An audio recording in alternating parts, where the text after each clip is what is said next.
Les threads d'horreur qu'on peut lire parfois, ils sont quand même bien flippants. Et surtout que ce soir, encore une fois, on va reparler de réseaux sociaux. Accrochez-vous bien parce que ce soir, on est reparti pour le deuxième épisode de Vous n'irez plus jamais sur Snapchat. Bonsoir et bienvenue dans cette nouvelle vidéo en compagnie de Joe Et Kratos. Et ce soir, on est reparti pour le thread d'horreur numéro 47. Ce soir, on va encore explorer les confins de l'humanité avec un autre réseau social, en tout cas l'épisode 2 de Snapchat. Vous commencez à avoir l'habitude des réseaux sociaux, c'est une série que vous appréciez particulièrement, donc on est ravis de vous proposer un épisode 2 sur l'un d'entre eux. Ce soir, on va vraiment pas s'éterniser, on va vous dire que pour 2022, on a vraiment hâte que ça arrive parce qu'on a plein de projets à vous proposer, plein de choses qui sont en préparation. Donc si vous voulez suivre tout ça, n'hésitez pas à vous abonner, liker, bref, vous connaissez tout ça avec les réseaux sociaux aussi. Accrochez-vous bien et préparez-vous et on est parti pour la première histoire.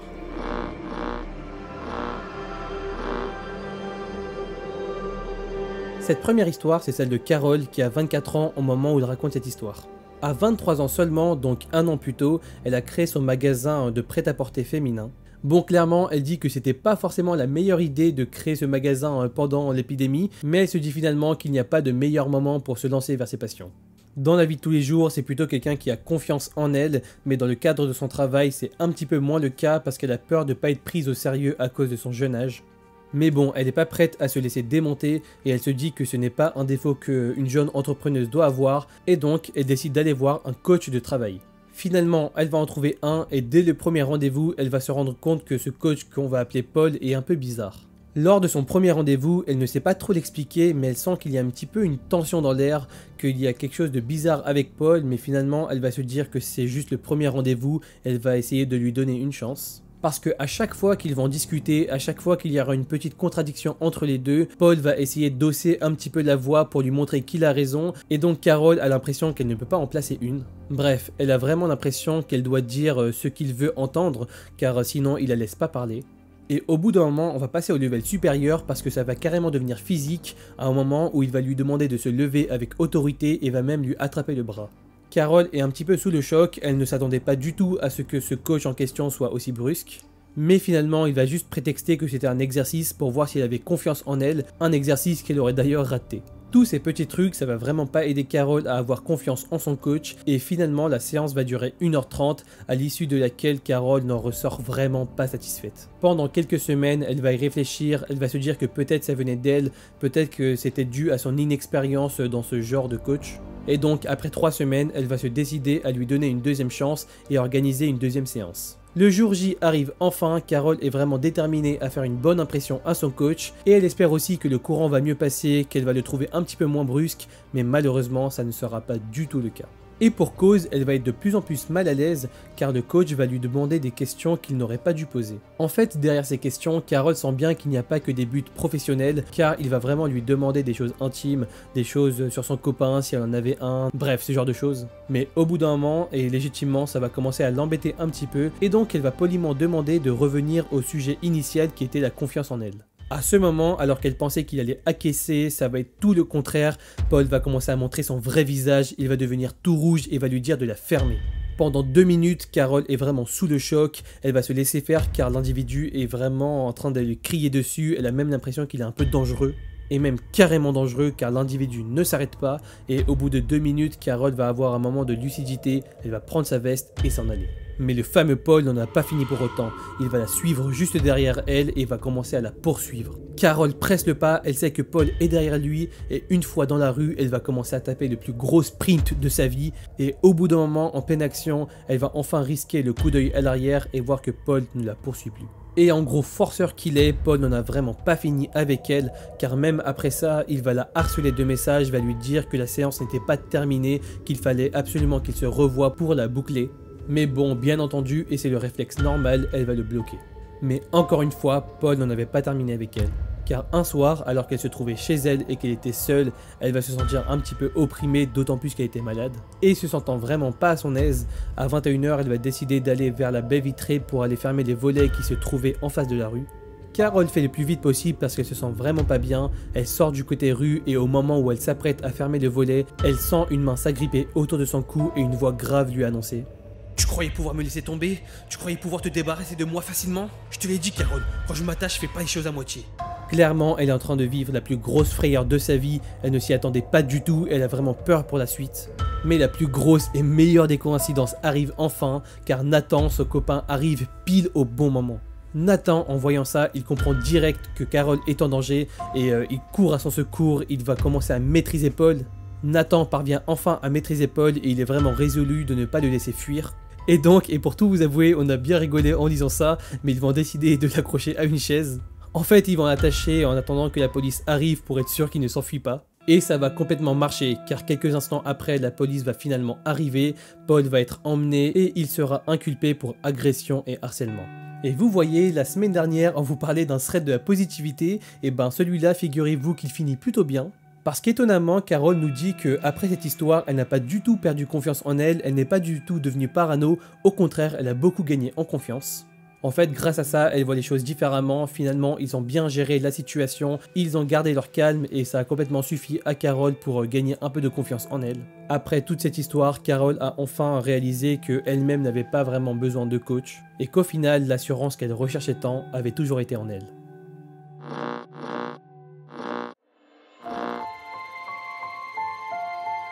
Pour la deuxième histoire, on va parler de Jeanne, qui ne nous précise pas son âge. Tout ce qu'on sait, c'est qu'en 2019, elle a débuté un stage. Donc Jeanne est encore en études et il faut savoir que juste avant de commencer son stage, elle venait de sortir d'une relation compliquée. Et juste avant tout ça, en fait, elle avait fait une formation et durant cette formation, elle avait rencontré pas mal de personnes qui faisaient la même. Elle va donc parler à plusieurs de ces personnes, dont une qui va devenir vraiment son amie. Et du coin de l'œil, elle va directement voir un garçon qui va l'attirer physiquement. Et ce gars, elle va l'appeler Walid. Et un jour, alors qu'elle était en train de penser à lui, elle va demander à sa pote d'avoir son snap parce qu'elle lui avait déjà demandé. Toute contente, elle va donc avoir son snap et elle va commencer à lui écrire. Et c'est super cool parce que le courant passe hyper bien. Ils vont se parler toute la journée, ils vont même finir par se parler tous les jours. Et tout ça, ça va durer pendant une semaine. Et ils vont même décider de se revoir pour de vrai au retour des vacances de Jeanne dans la ville où ils habitaient tous les deux. Et au même moment, elle va recevoir une invitation d'une autre personne qu'elle ne connaît pas sur Snapchat qui dit qu'elle habite dans le même endroit qu'elle. Et ce gars, on va l'appeler Bruno. Elle ne sait pas du tout comment ce gars a eu son numéro, mais il va commencer à lui dire qu'il cherchait à faire des rencontres et très vite, elle va comprendre qu'il cherche bien plus que de l'amitié. Bien entendu, Jeanne n'est pas du tout intéressée, du coup elle va commencer à lui sortir des excuses, elle va lui dire qu'elle est en couple même si à ce moment-là ce n'était pas vrai. Mais juste après ça, elle va recevoir un message de Walid qui va la surprendre. Dans ce message, il va lui expliquer qu'ils se parlaient beaucoup, mais il va bien lui rappeler qu'ils n'étaient pas en couple. Jeanne est quand même très surprise après ce message et elle va lui dire que oui, bien entendu, elle savait qu'ils n'étaient pas en couple et d'ailleurs qu'après 3 semaines de messages, ça pouvait pas comme ça naître. À ce moment-là, Jeanne va devenir un petit peu suspicieuse. Elle va se dire qu'en fait, Bruno était peut-être un ami de Walid et peut-être qu'en fait, celui-ci voulait faire en sorte que Bruno sorte avec elle. Elle va donc le confronter et elle va un petit peu s'énerver. Elle va lui dire qu'il n'a pas à donner son numéro à des amis à lui et qu'en plus, elle n'était pas du tout intéressée. Et Walid ne comprend pas du tout. Il lui dit qu'il n'est pas du tout au courant de cette histoire et que ce n'était clairement pas lui. Mais bien sûr, elle ne le croit pas du tout, du coup pendant toute la soirée, elle va arrêter de lui répondre et elle va lui mettre des vents totalement. Mais au bout de la soirée, ça va vraiment saouler Walid, qui va directement lui dire qu'il en avait marre, que cette scène n'était pas du tout justifiée et qu'il avait complètement envie d'arrêter de lui parler. Et dans la même soirée, Jeanne va recevoir une 3e demande d'invitation sur Snapchat. Mais cette fois, le 3e inconnu va être totalement honnête et il va lui dire que c'est un ami de Walid et que celui-ci lui mentait depuis le début. L'inconnu va tout balancer, il va lui dire que Walid est en couple depuis longtemps et même qu'il allait bientôt se marier. Bref, elle comprend que Walid jouait vraiment avec elle. Elle va donc chercher à creuser, elle va parler avec cette 3e personne, elle va essayer de lui poser des questions pour en savoir plus, mais l'homme ne veut pas lui répondre et il va lui proposer de se rencontrer en vrai pour avoir plus d'explications. Il va aussi proposer à Jeanne de demander à Walid de venir aussi pour le confronter, pour qu'il assume ce qu'il a fait, et Jeanne va lui dire que oui, volontiers, après son retour des vacances, elle le fera. Et le gars va lui dire que Walid s'en voudrait certainement et donc qu'il allait probablement faire un nouveau compte pour aller lui parler. Et c'est donc ce qui va arriver. Quelques temps après, elle va recevoir un message d'un nouveau compte et il s'agit de Walid. Sur ce nouveau compte, Walid va essayer de se faire pardonner, ils vont donc reparler un petit peu. Il va même lui proposer de se voir en vrai pour vraiment lui expliquer tout ce qui s'est passé. Et il va lui donner rendez-vous à minuit dans une petite aire de jeu de sa ville. Elle accepte et donc le fameux jour arrive. Une fois rentrée des vacances, elle se dirige vers le lieu du rendez-vous. Sauf qu'au bout d'un moment, Walid va lui envoyer un message et lui expliquer qu'elle verrait une voiture où il y avait ses potes et qu'en fait ce serait eux qui les emmèneraient jusqu'à Walid parce qu'il était un petit peu loin. Mais Jeanne sent le coup foireux, donc elle va complètement refuser et elle va lui dire que si ses potes ne se barrent pas, elle viendrait pas au point de rendez-vous. Mais la voiture est là et plusieurs fois elle va la voir. Elle va voir que la voiture fait 3 fois le tour du quartier et donc elle va commencer à vraiment flipper. Malheureusement, au bout d'un moment, elle est à un endroit qui est exposé, elle ne peut plus se cacher. Donc la voiture va venir à son niveau, la vitre va se baisser et elle va voir quelqu'un qu'elle ne connaît pas du tout qui va prononcer son prénom. Elle voit dans la voiture qu'ils sont plusieurs, du coup elle est complètement mal à l'aise, elle est vraiment paniquée. Et avec un petit sourire, le gars qui conduit va lui dire de monter dans la voiture pour l'emmener jusqu'à Walid. Là c'est trop, elle est morte de peur, du coup elle sort son téléphone et elle appelle son père même s'il dort parce que là c'est une situation urgente. Heureusement, en voyant que Jeanne avait dégainé son téléphone, les gars dans la voiture vont partir et Jeanne va finalement raccrocher sans même avoir expliqué ce qui s'était passé à son père. Quelques heures après, une fois la tension un petit peu redescendue, Jeanne reçoit un nouveau message sur Snapchat, sauf que cette fois c'est le compte officiel de Walid, le premier. Jeanne l'incendie, elle va commencer à l'insulter, lui dire que c'était un taré d'avoir fait ça, sauf que Walid ne comprend pas du tout. Elle va lui expliquer tout ce qui s'était passé et elle va tomber de très très haut.